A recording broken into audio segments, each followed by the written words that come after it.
Welcome back to another episode of Fuel the Flame. I'm your host, Mason Miller, and today we are joined by Andrew and Robert from the Esports team. Boys, thanks for hopping on. Thanks for having us. Thank you. Absolutely. Okay, so Andrew Shish is a junior from Racine, Wisconsin. He attended Horlick High School, and he's currently the broadcaster for Carthage Esports. Baseball and football? Yes. Okay, baseball, football, esports, 3 Carthage events here at the school. He's broadcasted nearly 30 Carthage esports matches and over 140 plus sporting events in his young broadcasting career. So we're very excited to have your perspective on the show today. And then Robert Zhang is in his 3rd year as the director of esports at Carthage. He was a graduate assistant at Carthage in 2022. He was an esports intern at Lakeland University prior to Carthage, where he also graduated with his undergraduate degree in sports management and leadership from Lakeland, and then earned his master's in sports management from Carthage. So we have 2 really, really awesome guests on today. They're going to share a lot about the esports industry and the competition here that's going on at Carthage, and it's a pretty cool space that they have going. So to start, would you guys just be able to kind of briefly walk us through like where Carthage Esports is at this season, how they've been performing, and what's been going on with Carthage Esports this year? Yeah, I mean, you have plenty of data, right? So go ahead. You Yeah, so initially being the broadcaster, I'm also the blogger for a bunch of these teams, and we're doing pretty well. I mean, we've had multiple undefeated teams, Rocket League, Overwatch, League of Legends, and to break this down in sort of a contextual way, esports for us works with 2 different conferences. So we are in the National Esports Collegiate Conference, the NECC, Wisconsin Esports Conference, WEC. Okay. So for the NECC, usually all of our teams have placement matches, like regardless of the esport title. So if it's like Overwatch, Rocket League, League of Legends, Smash Bros, like they're going to play in at least 2 placement matches like before each season, like the fall season and the spring season. Gotcha. From that data, NECC tries to match them in the appropriate division. Now, this isn't entirely accurate. Sometimes a team could be placed in a division, below their skill level or above their skill level, and sometimes they'll just dominate that division. But Well, I'm sure 2 games to kind of make that judgment is a little difficult. Yeah. To figure out where you should be placed. Yeah. right, so that's kind of like the piece that's not Okay. really that And congruent. And I also think like the ranking system, like in each game, is very different, but it's kind of accurate for if you're in Rocket League, you're ranked SSL and you're up there, right? It helps determine the leagues help determine that off, and then they place you where they think you're gonna be. Right? Mhm. So Sure. yeah.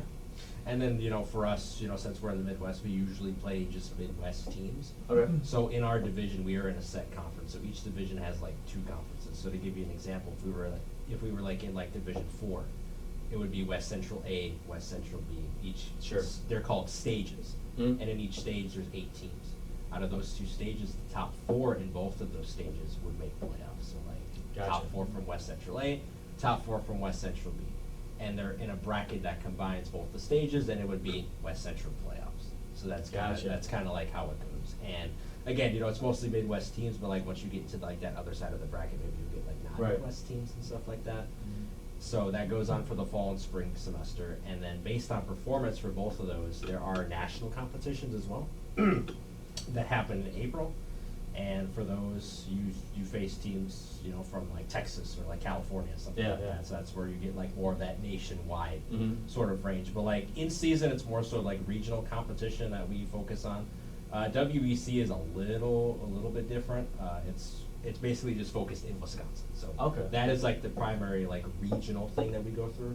I mean, it says it in the name, right? National Esports Collegiate Conference, WEC. But like they both operate in sort of the same way in terms of like being our esports competitions that we go through and stuff like that. So what I'm understanding is you have kind of like a trial games, trying to figure out where, but based on how you perform, where the league is going to rank you in a specific division based on those games. Correct. Within that division, you have like your regional, like you have 2 divisions in your regional area, and you have to finish top 4 in your division in that region to compete. Yeah. And then your region will compete, and then if you win the region, then you go Yeah. to national. National. Okay, that makes Yeah. sense. Yes. Yeah. Automatic bid for national would be winning it.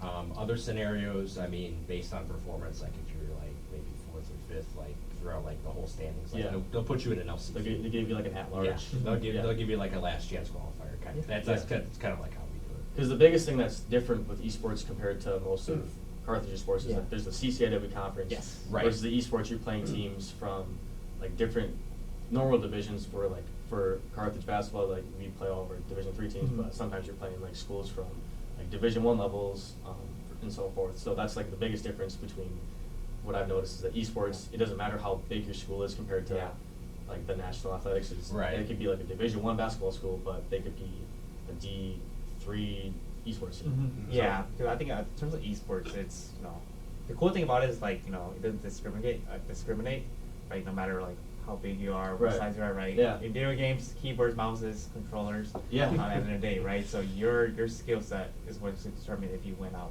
Right. in the conference and then just to nationals as well. I think that's a really cool and unique part about esports. Yeah, that makes it a 100%. little bit more entertaining. So. Yeah, and then playing these big D1 schools is pretty cool too as well. Yeah. Because then when we beat them, we're like, Yeah. oh, it feels good. It feels good. So, yeah, that's awesome.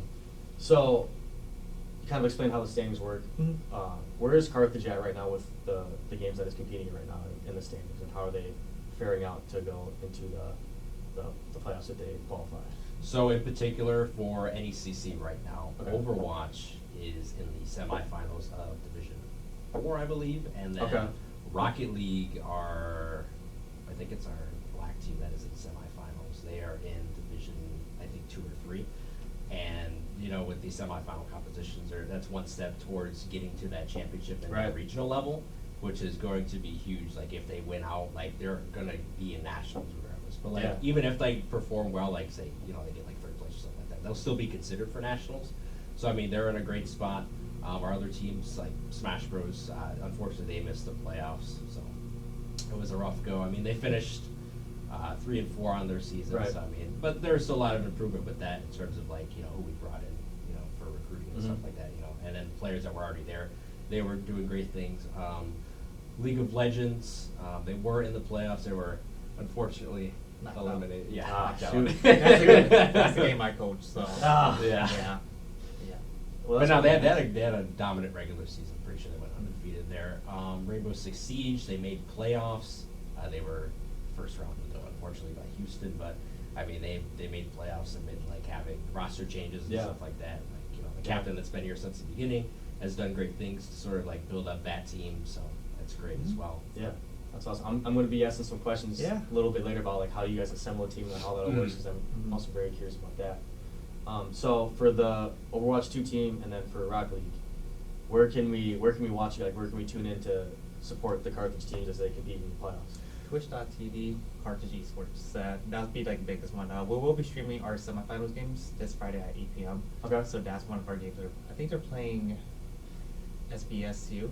Yeah, Saginaw So- Valley State. Yeah. Saginaw Valley State. So we'll be playing against them this Friday, and then Rock League. Do you know who they're playing against? Yeah. Because some of the games take priority Sure. in like the fall and then in the spring. So Mhm. like for the fall, for NECC, we take priority in streaming Smash Bros, Rainbow Six, and Gotcha. Overwatch. For the offline ones like Rocket League and League of Legends, they still compete, but they won't be like featured until the spring because Yeah. that's what we do for NECC. Like we're primarily NECC focused, so Yeah. that's like what our mindset is. So Mhm. like for in the spring, people who tune in to twitch.tv/Carthage Esports can watch the Rocket League stuff and all the other stuff we have planned for the spring. Perfect. And then last thing, like regarding the season, what do you think has been maybe the biggest highlight or like my most memorable moment from the season so far? And there's so many. Yeah, huh? there's so You know, many. I'm sure there are. there's so many. Like I'm sure there we are. have like so many game titles here. Yeah. Honestly, Alright. like Cause you cast most of them too. So yeah. What has been your favorite moment to Yeah. maybe a commentator for or a play-by-play guy for? I think definitely our Rainbow Six team Okay. because last year I was not able to broadcast them, so I mean it was kind of tough to let that opportunity. Yeah. But, like broadcasting them has been so great because like it gives me another thing to broadcast, another thing to learn, but also like the team itself is just great. So I mean we have a sophomore captain, we have a couple juniors on the roster, Mhm. and then another sophomore, and then one more sophomore to fill it out. So like it's a very young team. Yeah. And like their team dynamic is great because they're a team that'll just go, say, hey, what can we do to improve next week? Like if we need to win this game to make playoffs, what do we need to do? And stuff like that. Even when they get like a forfeit win, for example, Yeah. like they're still locked in, they're still prepared. And Coach West, who does the Rainbow Six stuff, I mean, he was great in pushing them to make Yeah, the playoffs. that's awesome. I mean, there was a tough conference. We had like 3 Arkansas teams, and we had Buena Vista in there, so I mean, it was kind of hard to compete in that specific stage. But I mean, like for them to just go 4-3 and make the playoffs after like not making the playoffs last year. Yeah, just 17 wins. Right. Yeah, it's probably very awesome to impressive. see. Yeah. Very impressive. Even for a Smash team as well. Like I think they Yes. they definitely improved so much.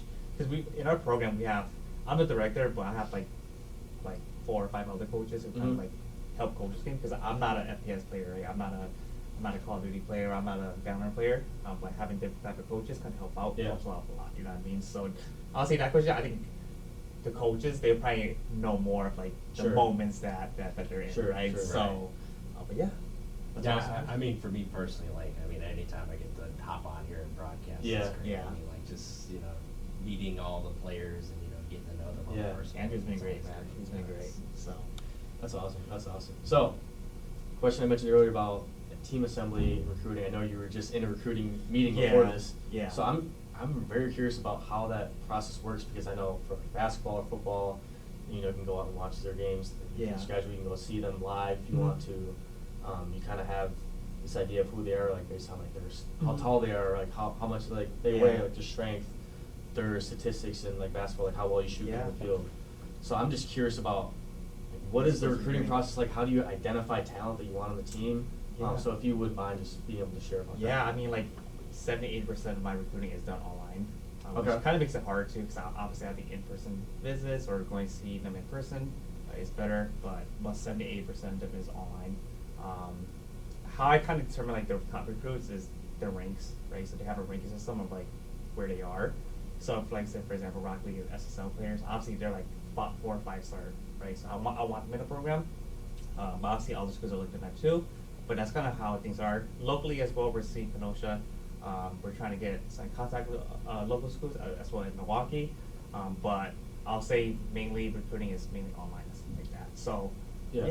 So so high schools, do high schools have esports team that you can go to their events, or is it a lot of just the player individually that they're playing like at Yeah. home that you're finding? Yeah, their so stats? I mean, we can go to the events like Wisconsin, Illinois, right? But I would say the biggest thing is like, it's kind of hard to kind of recruit through that because, I mean, I know with the Wisconsin Esports Conference that they have here, not Wisconsin Esports Conference, the WIAC, Yeah, right? yeah. They just got acquired from FedWorks from South Dakota, so now we have to pay to go to those and stuff like Mhm. that, so, but yeah, did I answer your question? Did I get it right? So, Yeah. I can sort of expand on Yeah. the organization. Sure, So sure. it's the Wisconsin High School Esports Association. Okay. It's an association that governs like 100+ high schools in Wisconsin. I have worked for them for 4 years. It's kind of how I got my start. Yeah, in nice. Sports broadcasting. So Mhm. yeah, they host all kinds of events for like Smash and Overwatch, like basically all the games that we offer, and more on the side too. They do like community Mhm. tournaments and Mhm. stuff like that. But yeah, they partnered with FedWorks to sort of like expand like their Their marketing operations and broadcasting operations. Sure. So.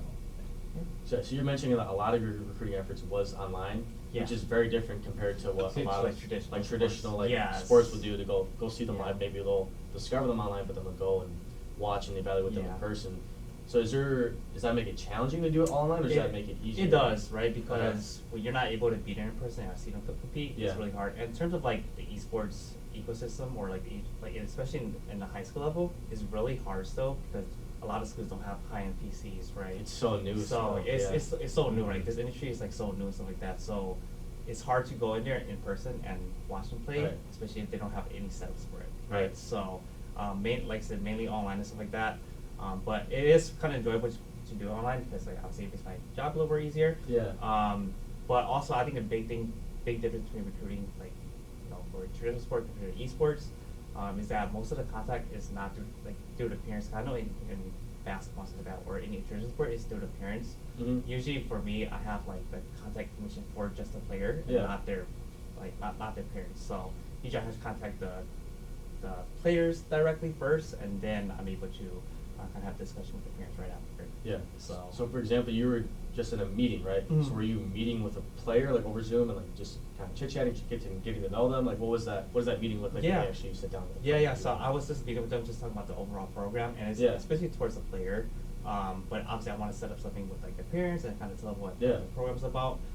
But just kind of talk about our programs, our vision, our goal, who we are. show them around the space on the video that we have, and then kind of just like leave questions for them at the end. if Yeah. they have any questions. So, Yeah. But yeah. That's all. That's Yeah. so cool. It's just, Yeah, so it's such a different way from Yeah. playing sport. You know what I mean? So Right. it's and the directors in Wisconsin, we have like a monthly meeting. We just had a meeting about recruiting too as well, and we all discussed like what the challenges, what are some of the benefits of recruiting online. But yeah, it was a great discussion. So Yeah. yeah. So when you bring in all these like recruits, Mhm. you mentioned that there's like a red team, a black team, a white team. You have like varsity and JV teams. Mhm. Do you guys have like at the start of the year? Do you have like tryouts, or do you have to figure out where people will be placed on the roster? How does that work to actually? When you have your players now, how do you assemble the different rosters? Yeah, I kind of go over it. So usually how we kind of split it depending on like the game. So Rockley only has like 3v3 and stuff like that. Yep. Right. So it's a much smaller team. So we have normally 2 varsity teams and then 2 JV teams. So there'll be the red will be varsity 1, and then the black team will be varsity 2, Sure. and the white and gray will be the JV teams like that. And what was the other question as well? So as far as like figuring out where Yeah. Oh, the okay, players yeah. would be set in each team. Yeah. So the coaches for that individual game or that game title, they'll kind of determine who is starting for like the varsity and the JV team. Sure. So for example, for my League of Legends team, I don't have like 10 players because it's a 5-player game. So we only have 1 varsity team for that. But in terms of like Rock League, Overwatch, they compete when they first come in for the first 2 weeks of school and stuff like that. And then the coaches be like, okay, I think depending on like your ranks, but also how they perform during the boot camp, or kind of like the 2 weeks that we have off before the season starts, they'll determine off like, I think this player fits the varsity or JV team. Yeah. So that's Just kinda like any how- other sport, right? You got to try Yeah. out, figure out where the players best fit. And Yeah, because there's some players who are better in terms of rank. They're Yeah. up there. Yep. So we just have to determine what is best fit for the teams like that. And Yeah. obviously the varsity team is like our main focus, but the JV team, we're coaching staff, we're always there to help them out as well. Right. Yeah. So yeah. Yeah, you did a great job explaining all that. Yeah. It's Yeah. kind of complicated and hard to explain. But Yeah, you guys yeah. did a great job of breaking that all down. Of course. I'm curious about what it looks like, average day in the week. Mhm. I kind of want to get insight to what it's like. It's game day. It's whatever. Maybe it's just a practice day. Like, what does a week look like for an esports athlete? And then you could probably do a good job of explaining from your perspective as a broadcaster as well. Yeah. I mean, we practice 2 to 3 times per week. We don't have 24 game PCs, so we really have to manage it well, especially with the 6 game titles that we have here. Yeah. So it's like Monday to Friday. We have everybody's always out here. How many esports athletes are there?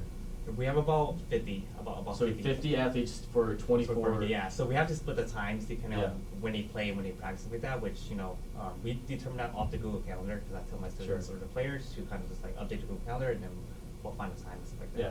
Yeah. So average day in the week, what does it look like? Let's say you have like one, or I don't know how many events you have in the week, but practices and games. Yeah. What does that look like? Yeah, for Overwatch, like today they're practicing on Tuesday, and then they practice on Thursdays as well. And then they can practice any other day as well. But Tuesday, Thursday we their practice days. Fridays their game days. Then Monday when they come back is their film. So that's kind of how Okay, it's interesting. structured. They watch film, So, okay. Yeah, so we'll kind of obviously like the coaches kind of run that stuff like that, and I Mhm. kind of oversee it. But that's kind of how it's kind of structured, right? So obviously I wish we had more practice times, but we only have limited PCs Right. with the amount of players that we have here in the game. Yeah. titles. Yeah. So that's kind of like a regular day kind of works. And then For before sure. a game, if you want to know game day as well. Yeah, sure. Yeah, I mean they have to get here like an hour before, an hour 30. If they can't, because obviously they have classes and stuff like that, they gotta eat. Have them set up beforehand as well. But like 10 minutes before we kind of get to a game, we check them into the website, and then they kind of have a little pep talk in the room over there. And Oh, I then- love it. That's so cool. And then after they have the little pep talk, and then we kind of just get rolling and stuff like that. Do those So- pep talks get rowdy, or are they like in there? They're pretty loud. Yeah, they're like really. the Overwatch Black team. Like they. I mean, I can hear from in here while I'm Yeah, broadcasting. there's so like I the already room is ready like to- right across over there, like a Oh, little that's so storage funny. room, and then like you can hear them. Like they're pretty loud. So I love that. That's yeah. so funny. So it's a really cool little thing we do as well. So Yeah. yeah. Awesome. What about your perspective from Okay. as a broadcaster? If you have anything to add? So, typical day for me. Yes. So, usually I broadcast about 2 to 3 times a week during the fall season. Okay. So, throughout the week, when I have time, like either a day or two like before the game, I'll go research on like the NECC website. They have statistics. They have win-loss statistics. Mhm. You know, game record statistics for like Rocket League. You play in series, so like if it's a best of 5, how many games did they win? Like NECC calculates all that throughout like a regular season and stuff like that. There's also differentials for different games, like Rainbow Six Siege, like how many rounds did they win to how many rounds they lost. Yeah. Something like that. Overwatch, how many map wins do they have? How many map losses do they have? So I kind of take that stuff into consideration and like form like what I like to call statistical analysis, which basically, you know, gives people insights on like how Yeah. the team is doing and stuff like that. And I usually microblog on social media if I have the time to do so. I'll just say, hey, you know, Carthage is playing so-and-so, Saginaw Valley State, just as an example for this week. Yeah. And, you know, this is what they've done in the regular season, this is who they beat in the playoffs, something like that. And, yeah, and I put them all in a notebook, so. Always prepared, Yeah. man. I'll kind of just open this. Look at that. And Yeah. these, Wow. every single line nearly is filled in this notebook. He's got it filled to the I brim. just wanna get Andrew shit. is awesome. Yeah, man. Like, so, he has like- all the data points. and Look at this. everything, so he's just he has to figure it out. I mean, I was gonna say Andrew's been he's been awesome just helping out with the program. Yeah. You know what I mean? So And this is really insightful information just about other teams. Yeah. We can kind of learn about them, like snapshot, Yeah. like who they are, like Right. how they perform. in the And then, like, past. with other teams, like, sometimes it's difficult to find, like, every single, you know, nugget of, like, Yeah, what I yeah. can find with our teams, but, like, I try my best to just break Yeah, it down. color coded too. Yeah, That's I great. recently started to do this, and it's like it's Prep, game man, changing because prep. like I see all these like professional sports broadcasters for like the NFL. and Yeah. It's like I can do it for here Exactly. and you know just you know as well for the typical day as a broadcaster, you know, just getting those notes done and just like coming in here like a couple hours before the live stream starts. Exactly. Making sure we know like who's gonna broadcast with me, who's Mhm. the producer, who's gonna be on like the camera, like if we or who's gonna be doing like the observation cameras for like Rainbow Six Siege and Overwatch. They sort of have like the spectator mode where you can like go through different perspectives of the players while we're commentating. So Right. like if something happens, like oh someone hits like a good shot or something, you know, we can spectate that player like before it happens. Rocket League, Wow, okay. Rocket League, we don't necessarily need somebody for cams because like in the game it has like this director camera that like kind of just flows between who has control of the ball like automatically, so that's nice. But Mm. yeah, and then you know come in here and you know just get ready to work. You know, like if it's Smash Bros, Rocket League, Overwatch doesn't yeah, matter. I mean, I think the cool part about like everything from our streaming to our social media is it's all student ran. You know what I mean? So Yeah. like Yeah. our stream producer, they run it. The students run it. yes.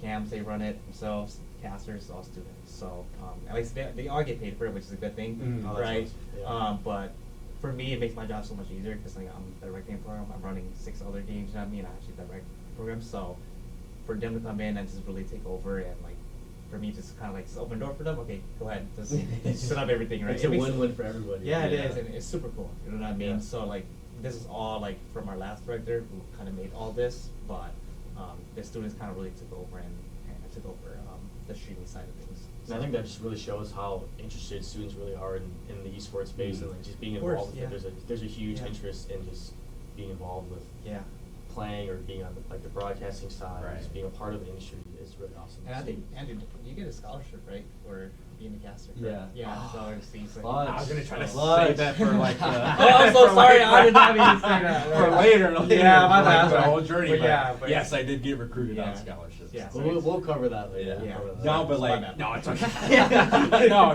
but like for the whole broadcast, I like to think that 60% is like preparation, 40% is like actually doing it. Yeah, Because, like, for sure. For me, for esports, I mean, this is like so different from like a regular sport. So like knowing what you're going to say and like what data you have and like back up what you're going to say. You need to know about the teams competing. You need to actually know Yeah. about the game that you're broadcasting. So like that's 60% of the battle. So like once I get that done, like that other 40% is pretty Yeah. easy to do. Yeah. So we've talked a lot about how esports is different from traditional sports, but I think there's a huge aspect that's really not that different, and I think that's just the competitive nature of sports. Yeah, 100%. Like we were talking about the pregame, they're getting into or whatever their back room and they're getting hyped up, they're loud and Yeah. rowdy. Like that's no different than what we do Yeah, before of course, games. yeah, We get together, we get 100%. hyped, and Right. like clap and screaming, yelling. Football is the same. Yeah, yeah. So like that competitive energy and nature of esports isn't different from traditional sports that you would call. So 100%. could you guys kind of describe what that competitive nature is in esports? Like, what is that like to be part of that, based on how you guys see it?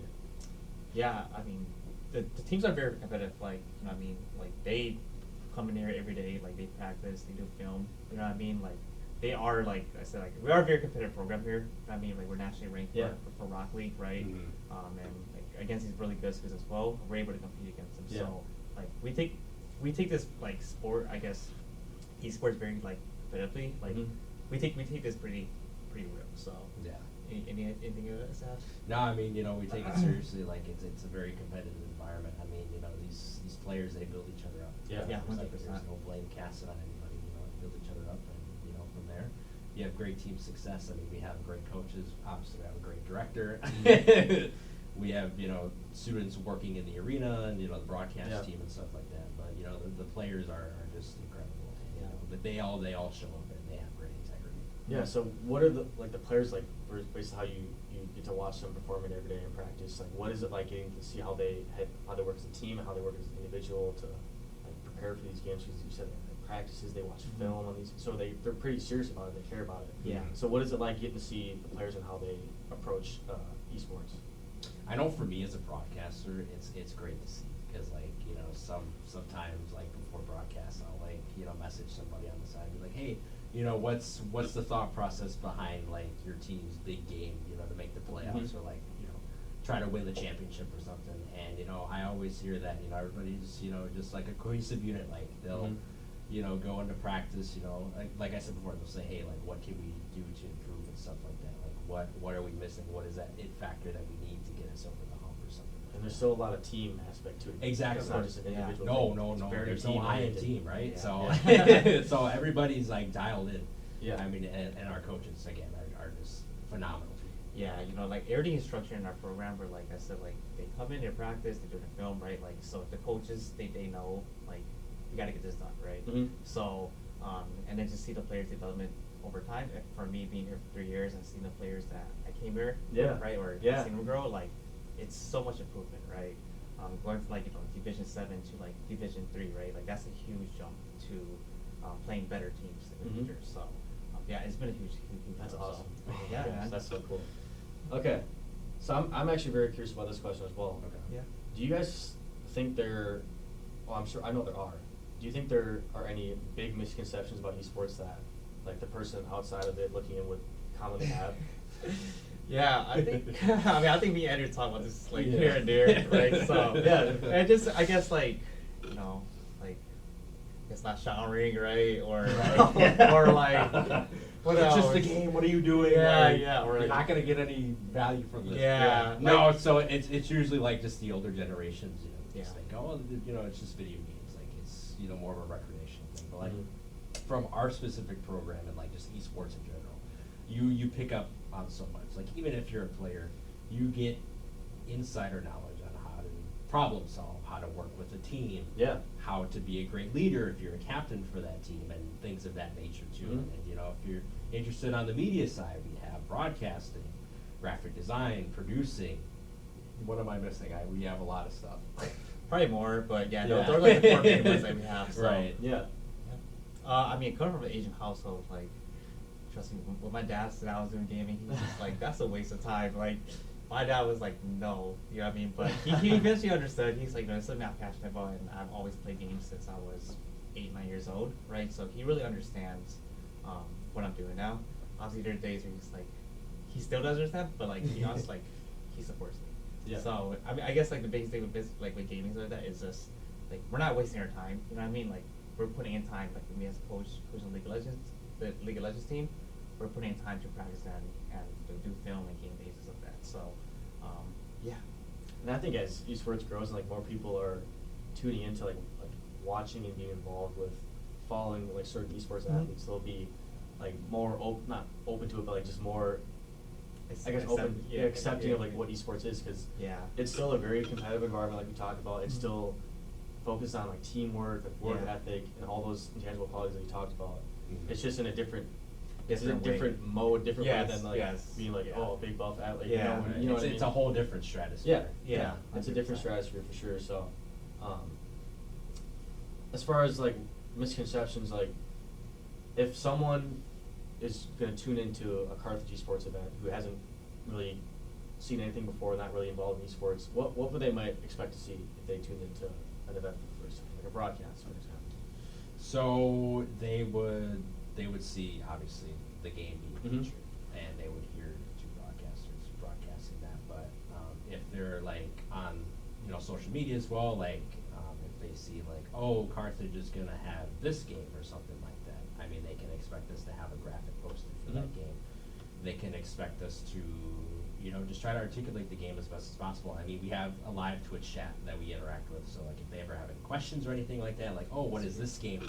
They can ask that directly, and we can help answer that question and sort of break it down. Like if they wanted to know, like, hey, what's Rainbow Six Siege? We can tell them it's a 5v5 tactical shooter with a bunch of operators that have. So you're saying during the during the live okay, broadcast. that's actually really cool. Yeah. So that it's different from traditional football. So as a viewer or as a fan, you can send in a message like or a question. It'll pop up. Like, it's like you can interact with the live broadcaster at the same time. Yeah. That's actually really cool. Yeah, Twitch has the Twitch chat. So like for popular Twitch streamers, they'll have the chat going. There's like so many messages. But like for us, like it's so small enough to where we can see basically whatever messages are being sent. Wow. Yeah, I think with like gaming too, it's like depending on what game you play. I know a lot of viewers or a lot of older viewers, they won't understand what's going on. Like they're like who's this character? What's happening, right? But I think with Andrew, he does a really great job of like explaining like this is the objective that you have to do or obtain. Yeah. These are the characters. These are their abilities. I think Andrew does a really great job on that. Yeah. So, but I think understanding the game title is probably one of the biggest things and the flaws of a lot of the viewership or the older viewership that we have. It's just hard for them to understand a game. Right. So, but yeah. And I mean, even with that disparity, like as we have athletes come in and they tell their parents about stuff. We have a lot of parents that are on the Twitch chat. Yeah. So cool. Especially for like Valorant. I mean, we have like the whole team, like their moms just joining the Twitch That's chat. so like, just cool. watch. I'll say more than like half our viewers are like the parents. Watching. Really? That's so cool. And they always just chat and like you guys interact with them. They're as just well. catching up with each other in the chat. Yeah, So, like, yeah, 100%. So Yeah, and then you get like those people that just comment like, I mean, like cool play or whatever. Yeah, or something let's like go, That. So, yeah. right. So So, it's really cool. it's great. That's such a different way of experiencing like a sporting event compared to like I mean you're watching a broadcast at home, you're like you want to say something, so like good or bad, but you can actually share it and you can actually feel like you're engaged with the game. That's actually that's really cool. Yeah, 100%. So I feel like there's a population, like including myself, like I played video games in the past, and I played Rocket League, I played Overwatch. Those are my two of my more favorite games actually. Mhm. I just haven't really taken the time to look for esports events and like actually watch and like, be engaged with it. Mhm. So like for people in that area, what would you say is a reason why they should take the time to just tune in for a game and just watch your Carthage classmates compete? Like why should people in this section who have played, who haven't viewed in the past, why should they take the time to experience it and see it? I'll say, I mean, like I said, with the Carthage for Esports team, like we're competitive. You know what I mean? Like you'll see webcams of us like screaming or like Rocket League or Overwatch. You'll see them like let's go, let's go. But yeah, I mean, just the competitive nature of like our program overall. You know what I mean? So It gives the viewer a different perspective. Yeah. And it opens their eyes as to like what something like video games can do in like an entertainment medium, like kind of just matching sports, but like in that unique way, like with the whole Twitch chat thing, and also just like having those two broadcasters break down the game, because like if like you said, like if someone's played the games casually, but they haven't really found the interest in esports, I mean, just watching it just unlocks so many things. Like maybe if you're a casual player and you see this guy doing like some kind of move in Rocket League, you're like, wow, I can really do that. Like, I can try learning. Or just ask the Twitch chat like, can you tell me how to teach me how to do that? Yeah, right. But That's so true though. Like looking back on my experience, like with basketball and like sports I played, I learned so much just by watching the game, like watching basketball games, watching football games. I learned things about the sport, like the broadcasters always like have good like tidbits on what's happening in the game. Yeah. And you learn so much that way, but also it kind of builds your passion as you learn more. You feel like you're more competent at that certain sport. So like I feel like that's where I have the money. If you do watch it, you learn a lot more, and you probably your passion for the sport. And then another thing to add on to that too, we have like designated post-game interviews after like if we win, and those interviews are always articulate too, because we get to go inside the mind of the player. So like if it's an Overwatch player, for example, we can ask them like, oh, how did the team adapt to maybe pull things back their way? Maybe they were down like 2-0 in a series, and maybe they won a couple maps on like control or hybrid or maybe flashpoint, something like that, and sort of like get their viewpoint on like how did the team stay together and something like that. So that's another and that's just another piece of the puzzle to like our live streams, because it's a very unique thing. Yeah, that's awesome. Okay, last thing I want to cover here before we go into some more personal guest coverages. Mhm. What do you think are important attributes or like skill sets for an esports player to have? Like, what are important qualities that they should have that can make them more successful? Big thing, communication. I think like especially when you're playing a team game, like you have to communicate. Obviously with like basketball, football, like you have to know what you guys are doing all at the same time, right? I think teamwork and being able to learn, I think that's a big thing that I expect from all my players, and being able to work with each other. So, anything else? I mean, I think the biggest thing is just to have a great character. I Because, agree. mean, you can be the most talented player on a roster, but like if you do not have that character, that moral presence to back you up, like you're not going to be taken that seriously. Yeah, even talking to recruits, like for me, like obviously if they're higher ranked, that's cool, right? The SSL and then Rock League, but if they don't have a really good attitude into the program, I wouldn't offer them any scholarships. Yeah. So it's really like the attitude wise, the attitude part of it is like a big thing for me when I'm recruiting. For sure. So, yeah. For sure. That's like it's a make or break tendency. Yes. I mean, like I said, you can be the most talented player, but like you need to have that Yeah. character. So you Right. need to have the like Robert said, the teamwork ability, problem solving almost, and just like being decisive with what you want to do on a team. It's like not being on the same page, just be on the same page, and sky's the limit for what you can do as a team. Yeah, that's awesome. You guys did a great job covering all that as far as esports and breaking it down and really showing us Yeah. what it's like to be a Of part of course. it. So, shifting gears now, what has been your journey with and to esports? Like maybe what are some like the earliest memories you have when you first got involved with the industry? Yeah, I can go first. Yeah, go ahead. Yeah, I mean, back in 2018 when I was at Lakeland and stuff like that, I asked the athletic director there, 'cause I was in their class, I was like, how come we don't have an esports team? So my career kind of started off of that question, and then eventually kind of got like a club started, and then eventually it became a varsity sport there. Wow, okay. Which is very cool. We got Almon Green, Yeah. all-time leading rusher for the Packers. We got him hired over there. He's the When I was there, he was the director of esports over there. so Mon Green became the director. Green Bay Packers legendary running back. Yeah. Became the director over there. At Lakeland? Because I kind of because like we kind of like that question kind of I was like we got to get esports started here, right? Yeah. So then eventually he heard about it from a friend or somebody who works at Lakeland, and then he became the director afterward. That's so cool. Talked to him about it. So kind of got the esports program started there. Started competing in 2021 for my game League Legends, and then 2023 I graduated.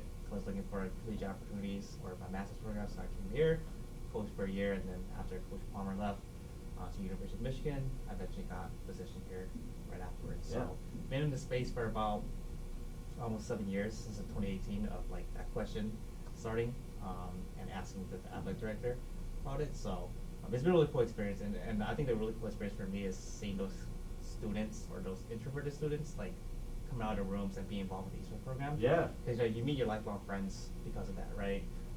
All my teammates in the past, even the Lakeland director, right, currently, Brett Sheldon, shout out to you. He was my teammate as well, but like I'll invite him to my wedding because he's one of my best friends. Yeah. You know what I mean? So it's a really bad experience that you're giving to a lot of the kids who are introvert or very quiet, and they didn't have a purpose on campus because like I'll say I believe Lakeland was about a 60-70% athlete sport, but to see more students come out and compete in esports and get out of the rooms is what I really enjoy seeing. You know what I mean? So Yeah, being able to create that space for that Yeah, different yeah, demographic yeah. who typically, Yes. didn't really get involved with like Yeah. athletics. This is their space that they they really can do are it. drawn Right? to. Yeah, and Yeah, that that's awesome. for me that's always my purpose even Yeah. right now, right? Is to give those people, those students and those players a space, especially down here, to compete, practice, meet new people as well. Yeah, So, that's awesome. Yeah. That's awesome. Yeah.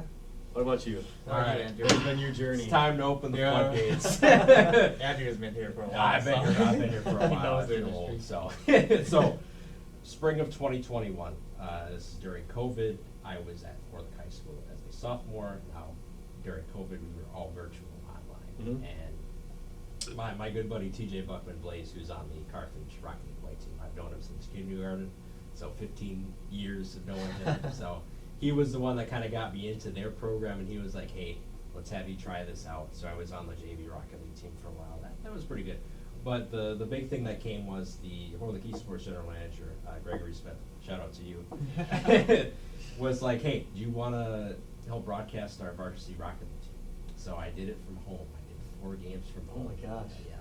Listening to them now, I probably can't do that now. But, I mean, it was a start, right? So, yeah, it was a start for me to kind of just, become a broadcaster because, like, ever since I was, like, 7 years old, I mean, I followed the NFL pretty well. Yeah. Big Seahawks fan, so always wanted to be sort of that NFL. Hey, it is what it is. You know what I mean? But yeah, no, watching NFL games, besides the Seahawks ones, I watched like all the NFL games, and just to get insights on the broadcast there, like I knew that's where I wanted to be in the future, like at that young age, which was great because like I know some people, don't really find that calling right away, but I found that right away. But for esports, I figured, maybe this is an opportunity for me to get into broadcasting, and I've loved video games my whole life as well. Mario Kart Wii's always been a big thing in the household. Oh my gosh, yep. Play it with the family almost every night. So, I mean, that's one of the best games ever made. Shout out to Mom. Can't disagree. My with brother. you.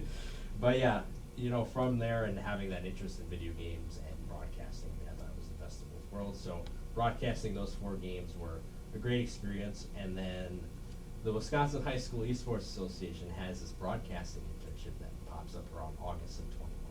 So I'm like, hey, I have the portfolio. I can put these together, submit that in, and then the president at the time, Mike Dowling, shout out to him as well. Great guy. Probably gonna have a lot of shout outs here, but yeah, Mike Dowling was the first one to sort of give me that opportunity, and I earned it through just sending that portfolio, doing well in that stuff, and then he wanted to have a video of me like showing my broadcast setup. We use open broadcasting software.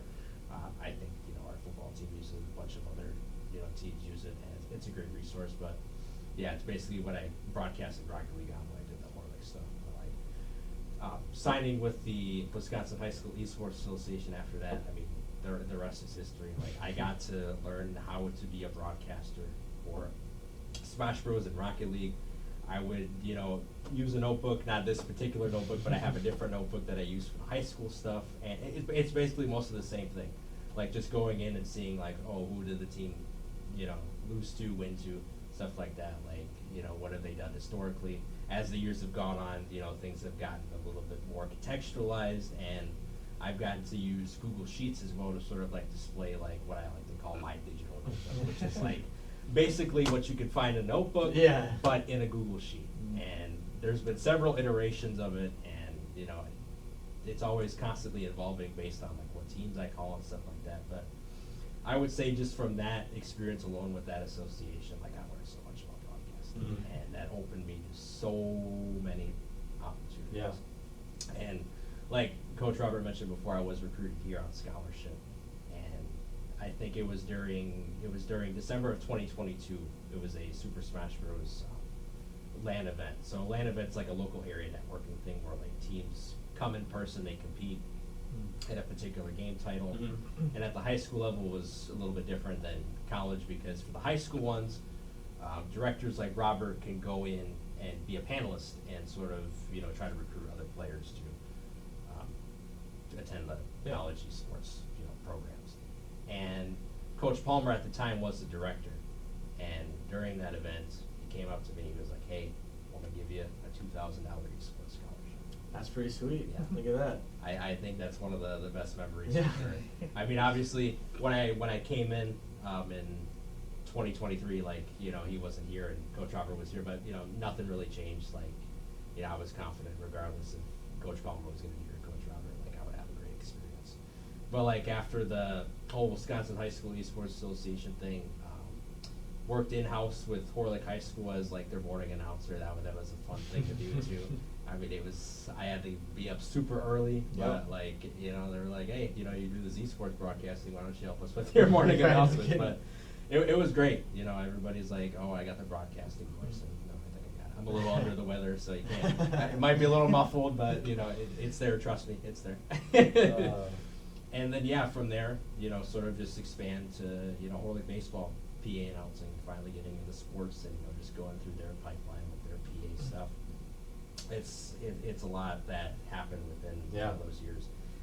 As far as esports goes, like after, you know, my senior year of high school, I knew that I wanted to be at Carthage. And, you know, during my junior year, I came here for the very first time to broadcast the Horlick versus Case High School Rocket League playoff match, and this broadcasting room. From that moment, I'm like, yeah, like this is where I want to be. Yep. And It's been great. yeah, and then, you know, coming here as a freshman, I mean, it was an excellent experience too, like getting to learn how to, you know, adapt my, you know, repertoire in this broadcasting room, you know, figure out like what I need to do as a broadcaster to always be ready and stuff like that. So that's basically that in a nutshell, basically. Long story short, you know. Right. No, but that's I could go on awesome. for hours. That, you know that's what I mean that's a great experience. Yeah. Just kind of taking that.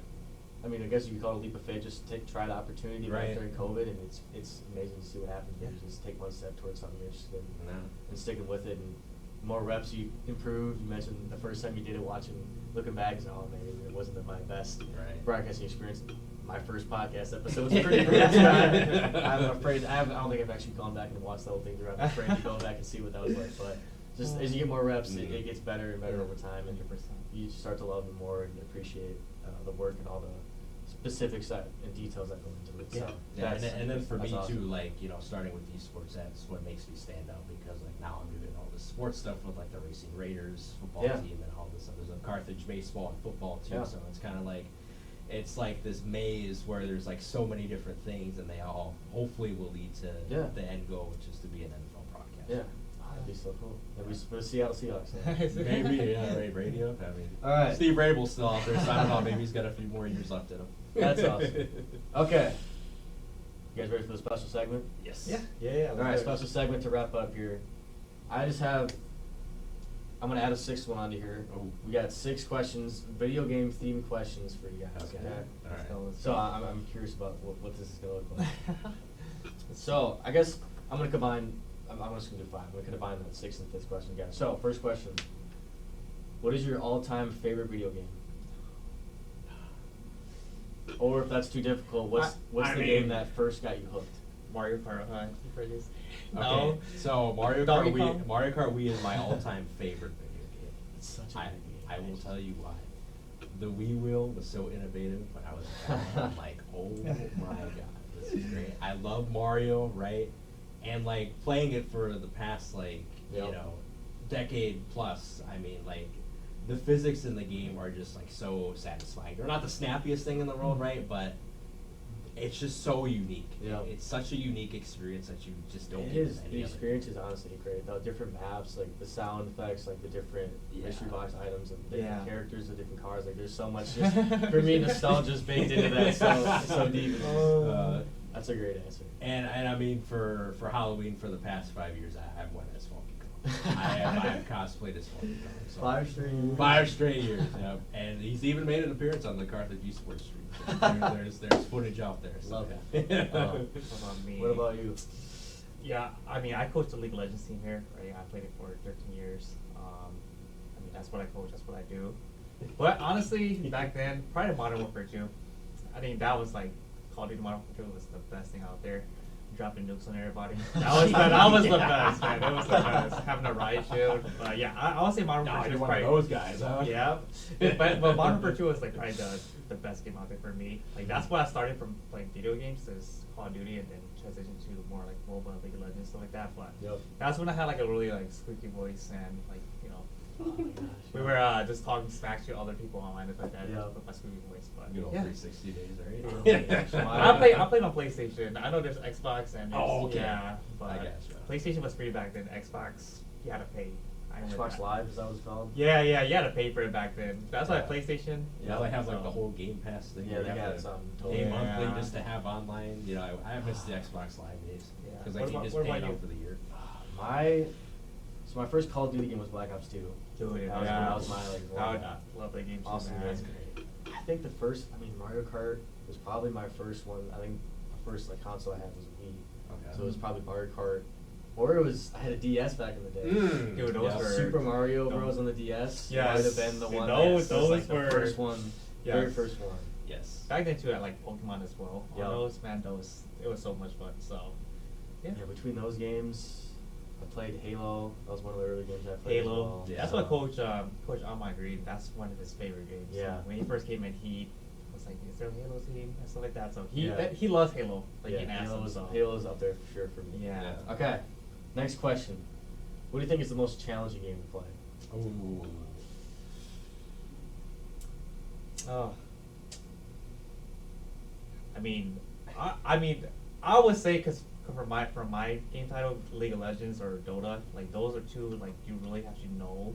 If like you have like over 160, 170 characters. Oh my gosh. You gotta know all their abilities. You gotta know the timers. You gotta know the overall map. So I would say my game is probably the one that takes the most brain. And I always tell my players, I always say back to Overwatch 2, Rocket League, like that soccer go or that ball kicking to go, that takes no skill. It's like don't play League of Legends, you know what I mean? But it's all fun and banter and stuff like that. Yeah. But I would say my game, I think it's like definitely League of Legends or Dota. I think those games take a lot of knowledge, you know what I mean? For you to know. So I mean, playing there for 13 years, you kind of just know For sure. You can't honest with that. So I'll go with more of an old school answer here. My mom will like this one. Tetris. Yeah. I mean, like, you know, you gotta match the shapes in, you know, certain amount of time, and you know, it goes progressively faster as you go. Like I recently have been playing it for like the past couple of years, and I'm just like, man, like this is so addictive. It's so challenging because you know it pushes you to get that high score and stuff like that. Yep. Tetris. I remember playing it like 10 years. I suck at it. I believe it was on Facebook as well. So I used to play it on Facebook and stuff like that. So Classic. I sucked at it. What about you? What do you think is the I haven't played. I've played a decent amount, but I haven't like been very expansive with the games I've played. I was gonna say Overwatch.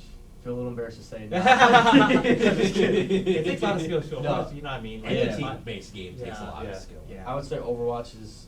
I struggle a lot with Rocket League. I just never.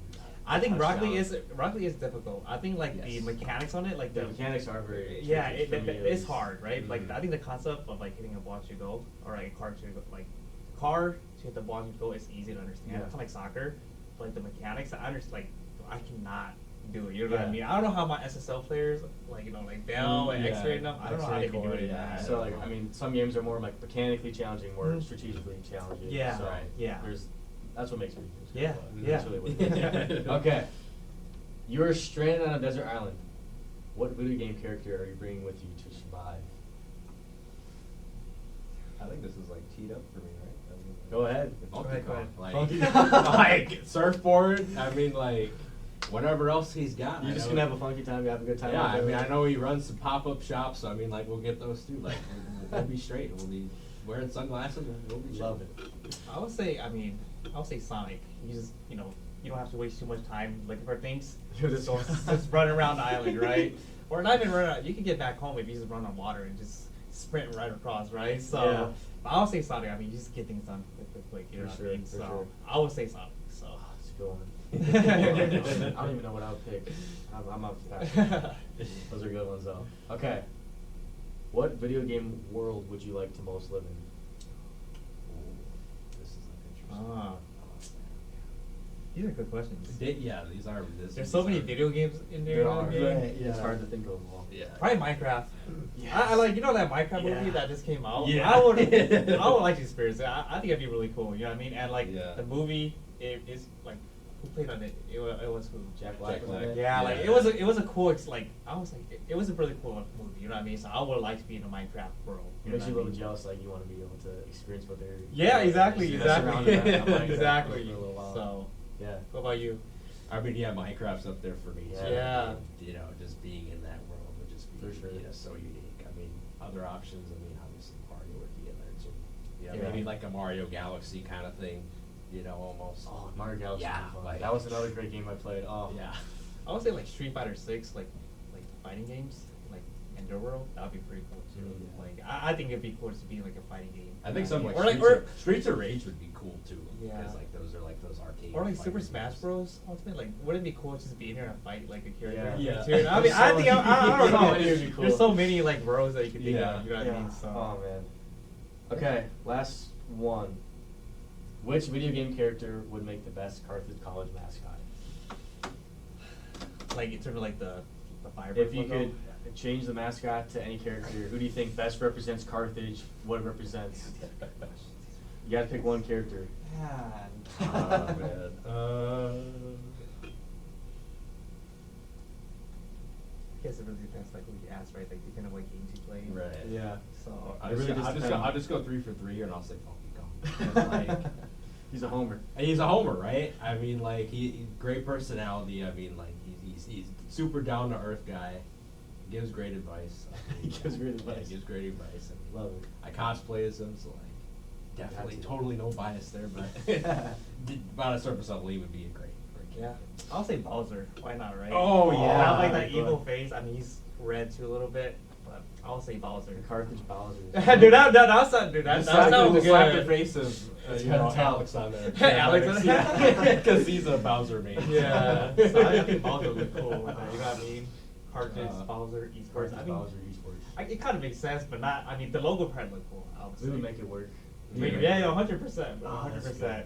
Everybody for Halloween dress up for Bowser. Yeah, exactly. For one of the like the football games or anything. Yeah. I mean, or like team out, like you know, like the volleyball team came here. Yeah, like, yeah, white yeah. out, just do a Bowser's out. Yeah. I think that'd be really cool. That would be So. funny. Yeah, those are good. Those are good. Yeah. I'm trying to think of one. Like, I think Yoshi would be funny. I think that'd be funny. Yoshi would be Yeah. funny too. Yeah, It's kind of 100%. a unique one there. But With like it being green and everything. Yeah. That'd be tight. That'd be tight. uh, Maybe alright. maybe he's like riding a Firebird, right? The Yoshi Firebird, Yeah. a Fire Yoshi. Fire the Yoshi. the red Yeah, one. yeah. Yoshi. Yeah. That would tight. That would Yeah, tight. yeah, that'd be fun. Or like we just get a goose to like ride on him. That'd be a Hey, great Animal, t-shirt. remember that one shirt that Coach Palmer did, like a geese? The fire geese. Fire Yeah, geese. fire For geese, yeah. April Fool's one, they put like a geese for it. So That would fit. yeah, no, I think that'd be our next animal. So yeah. Oh, that's awesome. Well, that's all I had for the questions. Is there any comments you'd like to make just about esports and what's coming up or anything you want to wrap up with? Yeah, I definitely want to highlight our Rocket League team. So our Carthage Red, White, and Black Rocket League teams have qualified for the Wisconsin Esports Conference Championship LAN, which There will we be go. on Saturday, December 6th, Sunday, December 7th. UW Stout Esports will be streaming that, and it'll be held at their new esports arena. Yeah. So Awesome. We'll be traveling there. Be in So. Menominee, Wisconsin. Good luck to the Rocket League team. Good And luck then to the Rocket League. Overwatch this Friday. Yes. Right. Yep, Overwatch 8 this p.m. Friday on Twitch, yep, 8 Yeah. p.m. So stay Perfect. tuned for that. Yeah. And then Awesome. I'm also going to be putting out more blog material on, the season recap and stuff like that. So pay attention to the Carthage Athletics social media pages, also the website too. I'll be updating that. Yes, go follow them, support our esports team. We have a lot of great athletes and competitors here in the esports team. They're competitive in Rocket League. They have, how many teams do you have total? We have 16 total, about 50 players. 6 total teams, 50 players that you can watch and support throughout the Yeah. season. So tune in to the Twitch streams, send in your comments, engage with everybody. It'll be a fun experience for you guys. Follow us at Carthage Esports on all major social media platforms. Our Twitch channel again is twitch.tv/Carthage Esports. No capital letters, no spaces. Thank you so much for all the support as well. For this year, for our whole program as well. So thank you guys. I'll end it there. Stay tuned for future episodes, and thank you for listening to the Fuel and the Flame. We'll see you next time. Peace. That's a wrap. That was fun.